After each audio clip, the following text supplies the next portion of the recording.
আসসালামু আলাইকুম এভরিওয়ান, কেমন আছেন আপনারা? আশা করি সবাই ভালো আছেন। আমার ইউটিউব চ্যানেলটি আপনারা যারা যারা দেখেন তারা অবশ্যই জেনে থাকবেন যে মুরগির রোগ হয়, শীতকালে অনেক রকমের রোগ হয়। আর আপনাদের খামারে যদি রোগ হয় মুরগির, তাহলে কীভাবে বুঝবেন? দেখেন আমার মুরগি শুয়ে রয়েছে।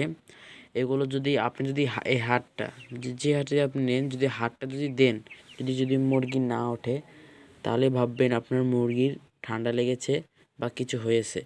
ওই যে ওই মুরগিটি দেখতে পারতেছেন, ওই মুরগিটা বসে রয়েছে, মনে হচ্ছে যে মুরগিটার রোগ হয়েছে, কিন্তু ওই মুরগির রোগ হয়েছে কি না সেটা আপনাদের দেখতে হবে। যদি হাত দেন আপনি, দাঁড়ান 1 মিনিট, এই দেখেন হাত দেওয়ার সাথে সাথে উঠে গেল, দেখছেন?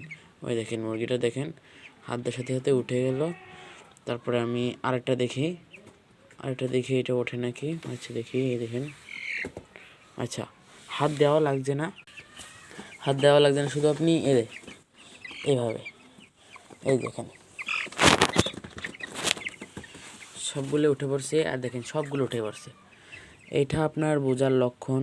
এইভাবে আপনি খামারে প্রত্যেকবার চেক দিবেন, এবং যে মলটা আছে এটাও চেক দিবেন, এটা যে ভিজা না থাকে।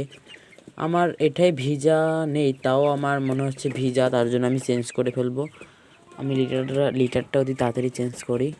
আশা করি ভালো লাগবে, ভিডিওটা আপনাদের কাজে লাগবে। ভালো থাকবেন সবাই, আল্লাহ হাফেজ।